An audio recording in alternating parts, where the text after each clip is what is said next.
Hey, this is Danny here from Podcast Stories. Thanks so much for listening, and I'd love for you to get the latest episodes when they're released. So make sure to follow on your favourite podcast app or hop on over to podcasterstories.com/listen. If you enjoy the show and want to support it, you can do that at podcasterstories.com/support to join other supporters just like you. Thanks so much for being part of the Podcaster Stories community. And now, here's this week's episode. As a podcaster, the podcast is only the start of it. It's like how you take that information and make it available to other people in other formats, like whether you're writing out of it or whether you're breaking it up into like smaller pieces of audio so people can get the key message quickly, or even like, visuals. Like Will said, we took those wacky pictures, and when we invested in that photo shoot, I don't think we're talking about giving an extra bit of royalty to the photographer, because that dill pickle chips and those like eye patches is the gift that keeps giving. It's like you really have to think about how you visually translate. Like we said, we're slightly self-deprecatory, we're slightly funny, we're slightly unafraid to go wherever you want us to go, and that comes through in other formats. Hi, and welcome to Podcaster Stories. Each show will have a conversation with podcasters across all mediums and share their story, what motivates them, why they started their show, how they grew their show, and more. We'll also talk about their personal lives and some of the things that have happened that have made them the person they are today. And now, here's your host, Danny Brown. Hey guys, and welcome to another episode of Podcaster Stories, where we meet the people behind the voices of the shows we listen to. This week I've got Susan Diaz and Will Lamont of C+P Digital and co-hosts of the 4am Report podcast. So Susan, Will, welcome to the show. I appreciate you being here. How about I hand over to you guys to tell us a little bit about the podcast and yourselves, and what you do, etc. Sure. Thank you for having us, Danny. I wanted to start with a little story of how you and I met years ago, actually. I feel like it was in a University of Toronto guest speaking engagement that you were at. And then some of the stuff that you said stood out for me, especially to do with like how you don't always have to create, you have to interact with other people and repurpose and stuff, and that made a big difference. And I remember chatting with you after, so this is kind of cool. Oh, that's awesome. Would that have been Eden Spodek's course or Alison? It was Andrew Jenkins. Andrew, okay, yeah, I know Andrew. I used to work with Andrew actually at a tech startup. Right. I say everything's like 2 degrees of separation in our space. Oh, thank you. That's awesome. So yes, about us. My name is Susan Diaz, and like you said, I'm the sort of CEO and founder of C+P Digital. We're like a small digital agency. We're in Toronto, and we started as content creators, and along the way, we've started to sort of spread our wings more and more. And podcasting is sort of the love of our lives that we discovered. We kept saying it was 10 years too late when we started. But, it doesn't matter, does it? So we really leaned into the fact that we like to ask people questions and then see what they have to say and go with the flow. And I think that sort of led us to coming up with the idea of podcasting a year ago. And then I think Will should tell the story because he tells it best, is how we came up with like sort of the hook of it and why we felt like we really had to do this. Yeah. So, my name's Will, and I am co-host of the 4am Report with Susan. We've been doing it for over a year now. We were ready to do a big celebration right in the middle of the pandemic, and then the anti-racism movement was going full on. So we pared back our celebratory heralding for a little bit, but we were very proud that we did that 1 year mark by doing, consistently every Thursday at 4 a.m. we put out a new episode of the 4 a.m. Report. If you are actually up at 4 a.m. listening, then, I do feel bad for you. But the idea of the 4 a.m. Report came about from I'd be chatting with Susan about how I woke up at 4 a.m. last night thinking about some random work thing that likely wasn't even that important, like maybe a subject line for an email that I was regretting, or, sometimes it was actually big stresses that were keeping us up. So we kept having these conversations about waking up and worrying about this and being stressed out about this. And then as we were starting to put together our idea for the podcast and try to niche it down a little bit, we thought, why not talk about those things that keep marketers, and it's evolved to kind of business owners, founders, those people up at night. What's keeping you up at night? And that calling card question became very, very appropriate, especially for our clients and colleagues during what we've gone through the past few months by asking them, what's keeping you up at night? What is stressing you up, or what is stressing you out? And that's the hook that's really worked well for us and that we're known for. Okay, and you mentioned it came from you waking up at 4 a.m. thinking, what do I do now? I never got that offer. I need to do this next week, etc. Have you, and you may have done this, so I apologise if you have you ever considered doing a 4 a.m. live stream on Facebook or somewhere like that to see, get some of your fellow, we are just those. We are crazy enough to actually. We are those crazy people who have talked about it. We haven't done it yet, but we've talked about it. We did some promo shots where we were, late at night, kind of what would we be doing in a more comedic way if we were actually up at 4 a.m. and we took a series of promotional photos where it was Susan and I in a bathrobe or pajamas. I've got a mug of coffee, but really I'm pouring wine into it. Or we had those under-eye depuffing patches on, or, looking stressed out in front of a laptop, eating a bag of chips, binge eating in the middle of the night. So we've leaned into that for our promotional material, but we haven't actually taken the step to do the live. Susan, what do you think? I mean, honestly, we might as well. What we have done, though, Danny, is we extended it out a little bit to what we call, we've only been doing this a month or so, and it's so much fun. I haven't really looked at how many people are listening.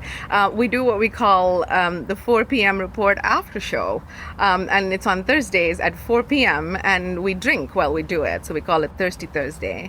Okay. And, it's a little bit of the stories that are happening. We're both big fans of the pop culture and drawing those metaphors from it. So it gives us a chance to sort of be ourselves. And I guess our inspiration is just, the great broadcasters of our time who do so well by doing these small snippets of behind the scenes that attracted us. And we're at this point just sort of following where it goes. That's cool. And I like the idea of the Thirsty Thursday. It ties in perfectly to, it's getting towards the end of the week. Nobody wants to do any work on Friday anyway. So right. And I don't think there's any, prefix that you could give to a Friday that would make it as good as that.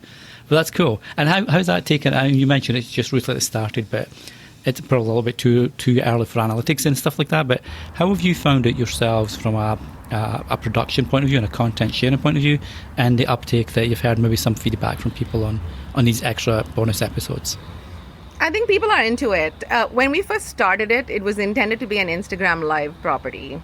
And we were just sort of taking it a little bit beyond the usual reach. And then what happened was all of the, Facebook drama that went down, and we asked ourselves a few questions. And I think we were like, you know what, Facebook has never done a whole lot for us. And if you're boycotting Facebook, you kind of need to remember that Instagram is a part of the package. Yeah. And so we were like, okay, let's not invest in this until we consider this and come to a decision a little bit later. So for now, we're like, let's focus. Let's just focus on the property itself. It doesn't matter what the platform is. And so right now we pre-record and put it out at 4 p.m. on LinkedIn. But there's a loss of energy when it's not live, I think.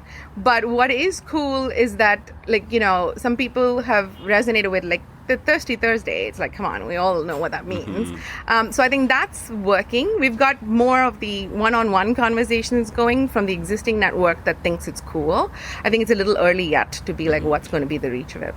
Mm. And I think too, the 4 a.m. Report podcast, when we started it a year ago, it was all about kind of really doing an outline, almost scripting out what we wanted to talk about. We were new to podcasting. We really didn't want to be talking too much off the cuff about news. We wanted to keep things evergreen. And then as we've gone along, and especially with the pandemic hitting and everything, we started jumping in and commenting on the news cycle and what was going on and that sort of thing. And became a lot more comfortable at sharing our actual opinions about controversial subjects. And to me, this now LinkedIn 4 p.m. after show, we get to dive even further into that. We review what we talked about on our podcast, but then we talk about, who's being too thirsty on the internet, or, we talked about recently, there's a Calgary brewery that created created a new beer called the Karen Sour. So it's a sour beer, and they're calling it the Karen Sour, and how they have these posters saying, to promote it, "Can I talk to your manager?" type posters. So we talked about that and just those things that are happening that people are interested in. We even talked about this Free Britney Spears movement, how it's a conspiracy that she's being kept huddled away. Like, we kind of go everywhere. It's a little more gossipy and fun, where our podcast, we do bring our personality, but we focus more on those marketing topics. Right. And you mentioned that you weren't afraid to tackle some of the bigger topics that, like the societal topics, etc. Are you concerned at all? I know with some business owners, they'll step away from, say, politics or society issues like that because they don't want to potentially put off, partners, new employees, new clients, etc. Is that something you consider? What's your take on that? Oh, flagrantly ignore that kind of thing. You've got to be able to really embrace. I mean, people talk about values in these PowerPoints, and they sort of forget that that's really what drives most of this stuff. So as far as I'm concerned, it's like you're in a time where it's no longer possible to remain neutral about things or be like, that's not my problem, and move away from it. And we're communicators. If we stay out of the politics and the religion or whatever it is, you don't stay out of the other things. How come we're staying out of this, right? So for me, it's an easy decision. It's like going back to I think some things are not cool, and I'm going to tell you if you ask me. Am I going to go join random conversations and troll you and tell you what I think you're doing is wrong? No. Yeah, and I think too, and it's what we were saying to clients who didn't know what they wanted to say. It was kind of like, take a minute, think about what you do want to say, and know that 30% of the people might not agree with you, but do you really want to be working with those 30% of the people, right? This is a way for you to find your like-minded people. And, Susan and I all say this all the time, at this stage in our career, like, if you don't like us, if you don't like what we have to say, if you think the fact that we might swear on our podcast is inappropriate, then guess what? We probably aren't going to work well together. So, it's finding those like-minded people. You'll find your people. And it's an interesting point that you made earlier, Susan, at the start there, where you were talking about the values. There's a case a Facebook post went up today, or a Twitter's post that I caught with an employee that posted, an employee of Whole Foods in somewhere in the US had posted in the on this feedback forum for his city that Whole Foods, who's meant to be standing up for the BLM movement and trying to, be more educational, more learning, etc., around the whole movement, they told an employee that wore a BLM face mask to go home, take it off and go home. So is it values only when it suits you and you suits your organization's pocket, or is it 24/7 values? And I think that's a key point that you raised there about that. Yeah, I think so. It's like, people were like lauding Nike at the start of this for coming out with like quick things to say. But, as this rolled out, it became, what exactly are you doing towards it? Like, how is this reflected in your daily actions? It's not about changing the colors of your logo to something or, putting out a black square a certain time of year. It really is about like how dig down and where's the equity in this whole thing, right? So I think we've enjoyed becoming comfortable with those conversations. It's not that we didn't have the thoughts or the opinions. It was just easier when you practiced it for someone else. Like when you worked for someone and then it was your job to have the company key messaging down pat. That's a whole other thing, to being like, here, I'm little old Susan and here's what I believe. And to begin with, I'm self-critical as heck, and I like to I say to Will sometimes, I'm like, any video, any podcast, we've got problems. We're like, ew, I said the wrong word, or I wish I'd said that better, or look at my voice, it was tinny, or I could see my wrinkles in the video, It's like we're self-critical, and somehow this whole podcasting process over the last year, and we were like fanatically consistent about it. We did 55 episodes in a year. We said Thursday at 4 a.m. is Thursday at 4 a.m., not Thursday-ish, not 4-ish, right? I mean, and that really made us feel like, well, that's enough episodes for me to believe in myself. Mm-hmm. Now, you mentioned, obviously, you've bypassed the 50 plus episodes. Now you're 54, you just mentioned. Yeah. Celebrated your first year. So looking back at that, what's been the biggest challenge, do you think, as you've reached that milestone, either back to the early days or maybe pivoting? You mentioned earlier, Will, that you pivoted from just marketing podcast type to more business owners, entrepreneurs, etc. What's been the biggest challenges that you've overcome? I think at first it was as I said earlier, like I very much was a behind the scenes guy throughout most of my career, like making other people look good, planning the events. You know, I used to do media tours and take spokespeople around and things like that. I was always the behind the scenes person. So putting the spotlight on me and being comfortable with that has been a journey, which, you know, just by doing it consistently, like Susan said, every week you do become more and more comfortable. You flex and train that muscle. But I think at first too, it was a matter of, do we have time to take this on? You know, what kind of expense is this going to be? You know, how are we going to stand out? Are we going to make an impact? You know, all those things were things that were, I think, barriers to us starting it. But we were talking earlier, what made us both do it and do it consistently is we had each other, right? We had the wingman. When I wasn't into it one week, it was Susan encouraging us. When Susan was not into it, it was me saying, okay, we've got to get this done. We've got to get this edited. And we've come up with so many efficiencies. We've learned so much that we now actually are producing podcasts for other people. It's been quite the uptake in skills and learning this whole year, but it's been an amazing experience. What's been some of your favourite episodes over the 54 shows, and why these particular episodes? There's a few that come to mind, and in the spirit of not avoiding the politics.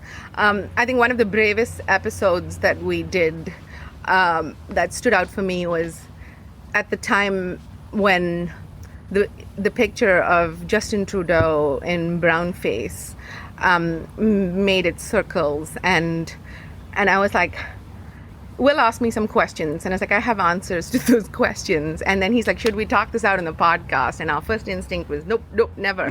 And then we did it, and I was like, that was brave. I don't know if we made any sense. I don't know what I said at the time. It was just a lot. Just when we did that, we were like, now we're taking the top off of this glass ceiling we've set for ourselves. And I felt like that made it possible to pretty much go anywhere we wanted. Yeah, that was our first, I think, the first step we made into going away from topics about, marketing and actually talking about more controversial subjects in the news cycle. I know I was very uncomfortable to have it, but that's something else I've learned along this journey as well, is being okay to be uncomfortable, and that's something that we have to get used to make change happen. We've got to talk about the uncomfortable things. So that was our first foray in, and yeah, I would agree with Susan. I was really proud of that episode, just the fact that we actually did it. And how was the feedback in that? What was the... Because I'm guessing that'd be a kind of a big change from your normal topics that you may have discussed on the show. Did you receive any feedback about the change, etc.? Or we did, yeah. We keep saying often that it's an iceberg situation or a domino situation in terms of like looking at your numbers or your vanity metrics versus the real impact of some of the stuff that's happening. And this was a real example of it. I had so many personal messages that came through at that time. It was like we had a couple of guests come on and ask to speak about diversity and inclusivity, and pretty much this sort of being okay with saying what we think, like Will said, started over there. And I think it was great feedback. In terms of numbers itself, like I don't think that episode had any more listens, but this takes me to like a point where it's like, as a podcaster, the podcast is only the start of it. It's like how you take that information and make it available to other people in other formats, like whether you're writing out of it or whether you're breaking it up into like smaller pieces of audio so people can get the key message quickly, or even like visuals. Like Will said, we took those wacky pictures, and when we invested in that photo shoot, I don't think we're talking about giving an extra bit of royalty to the photographer, because that dill pickle chips and those and those like eye patches is the gift that keeps giving. It's like you really have to think about how you visually translate. Like we said, we're slightly self-deprecatory, we're slightly funny, we're slightly unafraid to go wherever you want us to go, and that comes through in other formats. Okay. Now, obviously, the podcast is a year old now. What's your goals for the next 12 months and the next 5 years, if you want to look that long ahead? But what's your goals with the podcast? You've obviously you pivoted from your early days into expanding the audience and the topics you talk about. And as we've been discussing, you're not really afraid to take on the more hard-punching topics and discussions that other agency owners may be afraid to take, or business owners. So what's your goal with the next 12 months and beyond? Well, I would say definitely we kind of do these in mini seasons or series, about 10 episodes a season, and then we'll kind of give it a little bit of a leveling up, so to speak. And so we've been constantly doing that. And I know being quick to, we're still doing an episode every Thursday at 4 a.m. But, if something happens on the Monday, we're going to hop on the mic, record something, just Susan and I without a guest, get that off to our audio guy, get our writers writing, and get ready to put it out that evening if we can, or that next morning, because we want to have those evergreen teaching episodes. We want to still have lots of great interactions with guests, but also becoming those thought leaders that aren't afraid to step up and speak out. And, especially because, again, when the pandemic first hit, every one of our clients was like, what do I do? What do I do? I had this planned, and this planned. And, realizing how these people relied on us, because both of us have some experience with crisis communications in our past as well. And, it was really gratifying to see that we did have this impact in people's lives when we did help them with those controversial subjects and those tough decisions. So for me, continuing to do that, I think, is key. So a mix of the episodes we do, as well as these kind of off the cuff, last minute, but equally as important episodes. I'd really like to continue doing that. What about you, Susan? Yeah, I think I'm totally into that. As well, I think some of our imposter syndrome has disappeared. So that has allowed us to be like, you know what, like we pitch all kinds of people for other people's podcasts. Like we get Uber and Twitter and the Bill and Melinda Gates Foundation and stuff to go on podcasts that we work on. So why are we like being, so modest about our own? Right. Yeah. So now I think we've reached a bit further, and we're like, let's go ask that person. There's one of two answers, yes or no. Yeah. And and it's gratifying because it's very rarely no. Well, that's great, and that leads me to my next question, actually, because now that you've got the year behind you with your own podcast, and as you just mentioned, with these awesome name drops there, that's like obviously you've got the experience now for your clients and other podcast shows, etc. So for a new podcaster that wants to get into space, either like yourself, an agency owner, a marketer, etc., or someone even just like me, like a kind of hobbyist stroke, whatever. What, from your learnings from the last 12 months from your podcast and the work that you do with others, what would be the one piece of advice you could share to someone looking to get into the space, either as a marketing podcast, a hobbyist podcast, whatever kind of podcast they're looking to start? I can go and say that for me, it's a sort of a mindset answer. It's like, really paying attention to the fact that in some way, if this medium or this way of sharing your voice attracts you, like pay attention to that, because, there's got to be something that's drawing you to it. It is a really, on the logical side of it, there's reasons why it's a fairly good investment. It's not that expensive to produce. It's low pressure. You don't have to show up on video all the time, for example. So that works. On the other hand, it's like, how do you really get comfortable with it? Like Will mentioned earlier, that wingman idea. We joke often that between us, we are one visible human, as evidenced by both of us being a guest here.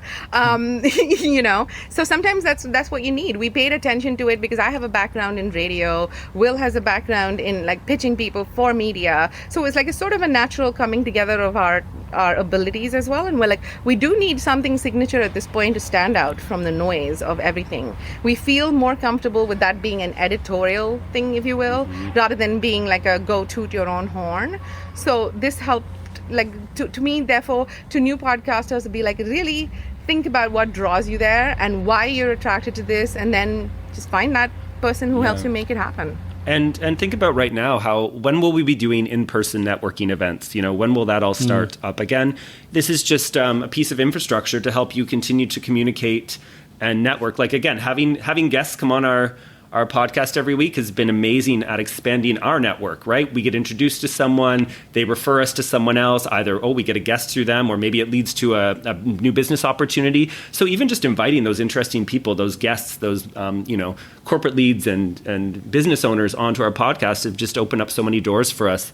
And one thing I would say too to people who maybe think they don't have the time to add one more thing into their marketing mix, Our podcast has really consolidated a lot of our marketing because, as Susan was saying, we record the audio, we get the transcript, that becomes a blog post, several series of social posts, we repurpose in like roundup emails, maybe a group of podcasts get grouped together, we have the transcripts, that becomes an ebook or a white paper on a topic. We're all about how can we make this efficient, do less work to get more content. That's a great piece of advice. I really, I've noticed more podcasters doing that, which is awesome to see, because as you say, it can, it's no different from, say, creating a video or creating an ebook or a white paper. There's so many ways you can repurpose it and reshare it afterwards. So, I really appreciate that kind of advice there. Now, just to flip it a little bit, off the podcast a little bit, for people that may not know you that well, or even do know you, but maybe not as well as the thing they do, what would be one thing that would surprise them about you? Oh, this is this is a good question, Danny. One of the things that I think would surprise a lot of people, actually it's surprising me more than many, is that I'm pretty disciplined as a human, I've discovered, especially through this pandemic.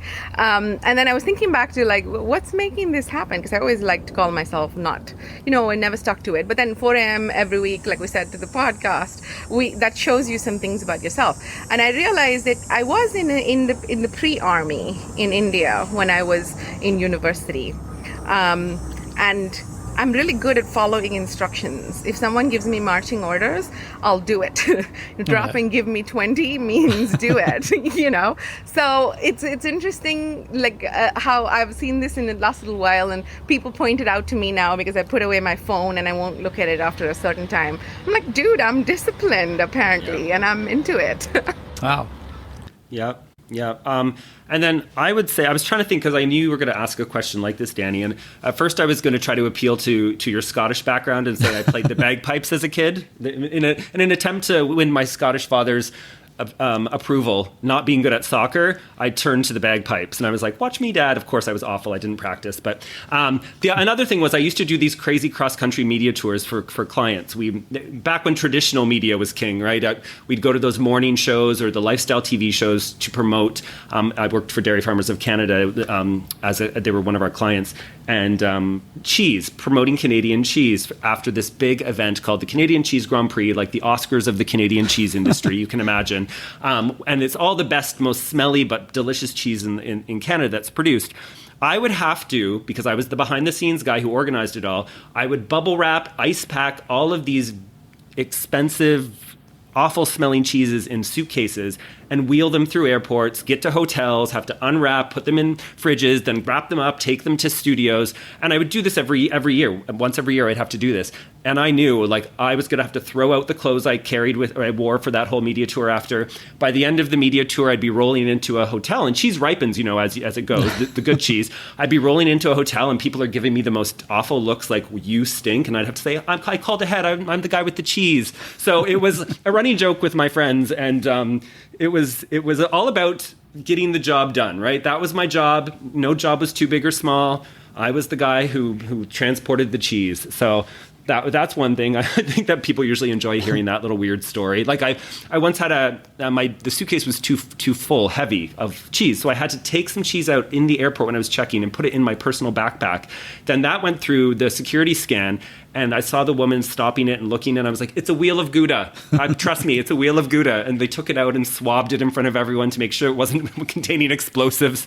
So wow. The things we do for our clients is, I guess, the message there, right?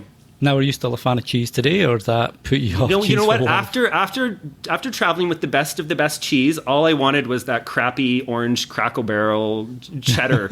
Because of course I loved the amazing cheese, but after traveling with it and smelling like that cheese, you're kind of repulsed for a little while. I can imagine. Okay, guys. Well, this has been really fun having you on. I've really enjoyed, chatting with you. And I know, like, when I've been listening to some of your past shows, and I'm catching up slowly, as I do with one of my guests. Like, I catch up slowly, but I do catch up. And I know people will really enjoy the fun vibe that you have on the show. For people that want to connect with you guys, either to, learn more about your podcasts and services, or even the podcast itself, just to listen to the podcast, where's the best place to connect with you online? I'm a LinkedIn person, so LinkedIn is probably a great place. Our podcast itself is in all the usual places, Apple and Spotify, the 4am report, and I think. Our website is cp.digital. We struggle so hard, may I just say, Danny, by making that choice of .digital because we thought it was cool at the time, and nothing accepts more than 3 characters. Right. But now it's at least people remember it, cp.digital. Yeah, and we're every month we do masterclasses on podcasting. We take what we've learned. So for people who are curious about wanting to dip their toe in the podcasting pool, they can, if they go to cp.digital, you can sign up for the next masterclass there. So that's something we're doing on an ongoing basis too. Okay, awesome. And that'll be continuing through, obviously, the pandemic and beyond. Was that happening before the pandemic kicked in then? I want to say roughly at the same time. We'd planned a masterclass. We were going to do it once or twice, and then there was some value to it, as well as honestly, sometimes I think we're lazy. Whatever feels easy, we do a lot of. So this felt easy, and it felt good because it's a teaching thing. Like I said, we always lean towards that over tooting our own horns. So that felt easy, so we just kept doing it. For right now, I think we roughly do it once every 5 or 6 weeks. Okay, and I'll be sure to drop the links to all these in the show notes. So if you're listening on your favourite podcast app, make sure you check out the show notes, and I'll link where you can find Will and Susan and the podcast, etc. in there. So as I say, guys, I really appreciate you coming on. It's been a fun blast chat for a Friday afternoon, I guess, to ease into the weekend. So thank you very much. I appreciate it. Thank you. Thank you for having us. Okay, guys, well, this has been another episode of Podcaster Stories. If you enjoyed this week's show, be sure to, leave a review on iTunes so other people can find the show too. And you can, find each episode on your favourite podcast app, including Apple Podcasts, Google Podcasts, and Spotify and more. Or hop on over to podcasterstories.com where you'll find the latest episode and you can catch up on the newsletter if you want to do that. Until the next time, guys, take care, stay safe, and we'll speak soon.